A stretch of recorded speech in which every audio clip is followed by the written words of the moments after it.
शादी डन, अगले चैप्टर का टाइटल। रीमा जी बोली, जो होगा देखा जाएगा, बस ये बताओ दोनों कब जा रहे हो? वीर, वो हम मनाली के लिए निकलेंगे और फिर वापस नहीं आएंगे। और वीर वहां से निकल जाता है।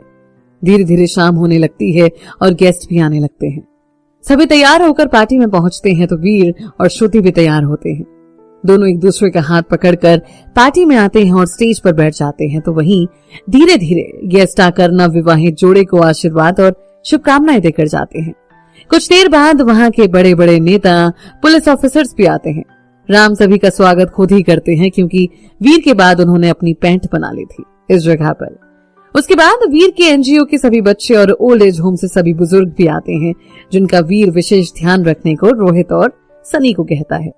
कुछ देर बाद वीर सभी बच्चों और बुजुर्गों के साथ डांस फ्लोर पर आता है और उसके चेहरे की खुशी देखते ही बनती थी। और वहीं सारे बुजुर्ग दोनों को ढेर सारा आशीर्वाद दे रहे थे। फिर वीर श्रुति को लेकर आता है और बाकी सबके साथ काफी देर तक बातें करता है और डांस करता है। पार्टी के बाद दोनों चेंज करते हैं। श्रुति, वीर थोड़ी देर छत पर चले? वीर, जी बिल्कुल। और दोनों छत पर बने झूले पर बैठ जाते हैं। वहां श्रुति बस जब वीर से मिली थी उन लम्हों को याद करती रहती है और वीर बस उसे सुनता रहता है। श्रुति वहीं वीर की गोद में सर रखकर सो जाती है और तो वहीं वीर भी किन्हीं ख्यालों में खो जाता है। अगली सुबह सबको पता था कि वीर और श्रुति आज मनाली के लिए निकलेंगे। वीर उठकर नीचे आता है। रोहित, अबे साले मनाली क्यों जाना, कहीं और चला जाना। वीर, नहीं यार, श्रुति से वादा किया था कि उसे शादी के बाद मनाली लेकर जाऊंगा, तो बस इसी वजह से। रोहित, सही है भाई, सही है। अभी से उनकी बातें मानी जा रही हैं। उधर श्रुति को पता नहीं था कि कहाँ जा रहे हैं, बस उसे इतना पता था कि आज के दिन दोनों कहीं घूमने जा रहे हैं। शाम के वक्त इनकी फ्लाइट थी दिल्ली के लिए और फिर वहां से वीर ने गाड़ी बुक की थी मनाली के लिए, तो इन्हें सुबह ही निकलना था। वीर, जिसे सब कुछ पता था, उसने श्रुति से उसके सारे डॉक्यूमेंट्स इस बहाने से ले लिए कि पासपोर्ट पर एड्रेस चेंज करवाना है, और उसने भी बिना किसी सवाल जवाब के उसे सारे डॉक्यूमेंट्स दे दिए और जो भी वीर को लगा कि उसे जरूरत पड़ेगी पैक कर लिया। निकलने से पहले वीर साक्षी के पास जाता है। वीर, साक्षी सुन, हमेशा अपना ध्यान रखना और ये याद रखना कि मैं तुझसे बहुत बहुत प्यार करता हूँ, बहुत ज्यादा। साक्षी, वो तो पता है भैया, और जल्दी से आना। वीर, तू हमेशा अपना ध्यान रखना और बाकी सबका भी, सारी जिम्मेदारियां तुझ पर हैं। साक्षी, जिसके समझ में नहीं आ रहा कि वीर ऐसे क्यों बोल रहा है। ठीक है भैया, और फिर आप हो ना, तो हमें फिक्र की क्या जरूरत। वीर, हाँ मेरी छुटकी, मैं तो हूं, पर जब नहीं रहूंगा यहाँ तो तुझे ही सबका ख्याल रखना है ना, खासकर बड़े पापा का, ठीक है ना। साक्षी, ठीक है भैया। फिर वो प्रीति चाची के पास जाता है। वीर, चाची दक्ष का ध्यान रखिएगा और हमेशा इसके पापा जैसा बनने को कहिएगा। आप अपना भी ख्याल रखना और बाकी बड़े पापा और चाचू का भी। साक्षी अभी छोटी है और बड़े लाड प्यार से पली है, तो उससे कोई गलती हो उसे बच्चा समझ के माफ कर दीजिएगा। और हाँ, दक्ष को ढेर सारा प्यार दीजिएगा। प्रीति, फिर आपको कहने की जरूरत नहीं पड़ेगी, और देख लेना आपसे कोई शिकायत नहीं करेंगे कि हमने उनका ख्याल नहीं रखा। वीर फिर उनके गले मिलता है और बड़े पापा और चाचू के पास जाता है। वीर, बड़े पापा आप ना अपना ध्यान नहीं रखते हो, आप सबसे पहले अपना ध्यान रखना, और चाचू आप भी। दोनों मुस्कुराकर वीर के सर पर हाथ रखते हैं और एक साथ हाँ बोलते हैं। वीर फिर रोहित के पास जाकर उसके गले से लग जाता है और फिर राजीव, कविता, संजना, प्रिया, रजनी और पीहू से मिलकर श्रुति के साथ निकल पड़ता है।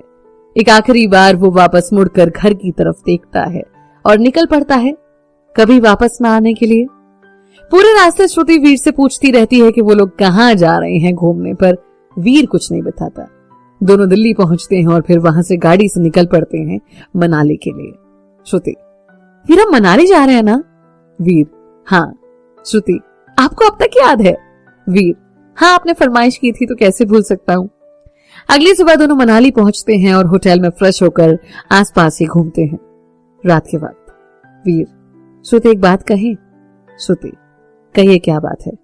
वीर, श्रुति मुझे कुछ वक्त चाहिए, तब तक हम पहले जैसे ही रहेंगे। श्रुति बस सर हिला देती है और वीर के गले लग जाती है। अगले 7 दिन कैसे बीतते हैं दोनों को पता ही नहीं चलता।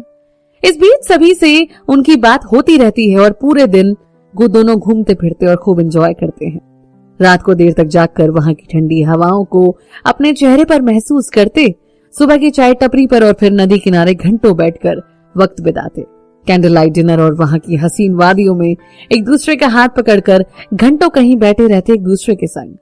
इन 7 दिनों को दोनों ने बेहतरीन तरीके से जिया था।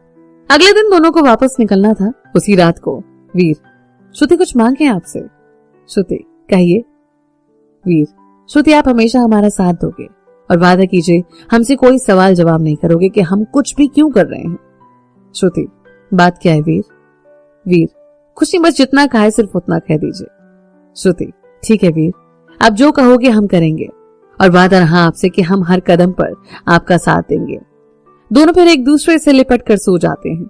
अगली सुबह दोनों दिल्ली के लिए निकलते हैं और सीधे एयरपोर्ट जाते हैं और रात में वहां से उनकी फ्लाइट होती है बेंगलोर के लिए। श्रुति, ये हम कहाँ जा रहे हैं? वीर, आप चलिए तो सही और अपना फोन दीजिए। श्रुति अपना फोन उसे दे देती है। कुछ देर में इनके फ्लाइट की अनाउंसमेंट होती है और दोनों बेंगलोर के लिए निकल पड़ते हैं। बेंगलोर पहुंचकर दोनों घर जाते हैं।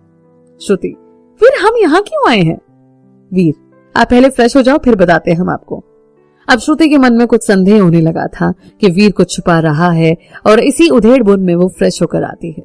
श्रुति फ्रेश होकर बाहर आती है। श्रुति बोली, वीर क्या बात है? वीर श्रुति के दोनों हाथ पकड़कर बैठ जाता है। वीर, श्रुति आपको मुझ पर विश्वास है या नहीं?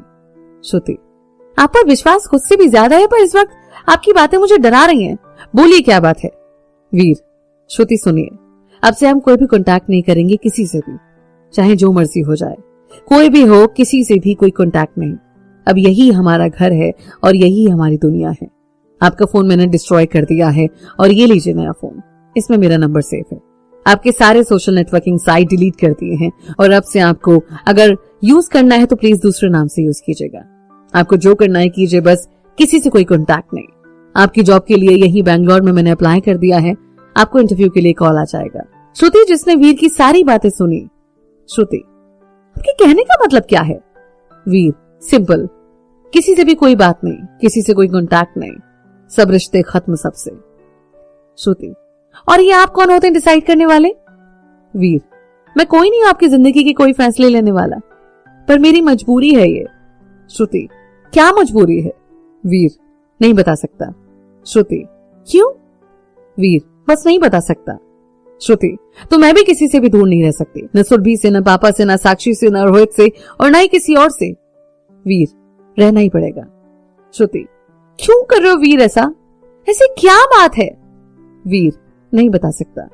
श्रुति, फिर मैं भी कोई बात नहीं मानूंगी आपकी। वीर गुस्से में जोर से, समझ में नहीं आ रही क्या बात आपके? श्रुति वीर का यह रूप देखकर डर जाती है, क्योंकि ये पहली बार था जब वीर ने उससे ऊंची आवाज में बात की थी। यहां तक कि जब दोनों अलग हुए थे तब भी नहीं। फिर वीर श्रुति के पास जाता है। सॉरी श्रुति, पर यकीन करो मेरा। श्रुति उसे धक्का दे देती है। श्रुति, वीर मुझे मेरे सवालों के जवाब चाहिए पहले, फिर मेरे पास आना। वीर वहीं श्रुति के पास बैठ जाता है और श्रुति पूरी रात रोती रहती है। उसकी आंखों से आंसू थमने का नाम नहीं ले रहे थे। वीर ने उसे समझाने की लाख कोशिश की, पर श्रुति ने एक ही रट लगा रखी थी कि उसे वीर वजह बताए कि वो सबसे दूर क्यों आए हैं। उधर रोहित और बाकी सब पूरे दिन परेशान रहते हैं कि इन दोनों का फोन क्यों नहीं लग रहा। फिर अंत में रोहित ये सोचता है कि हो सकता है कि थकान की वजह से दोनों ने फोन ऑफ कर लिया हो और रेस्ट कर रहे हो और सुबह बात करने की सोचता है।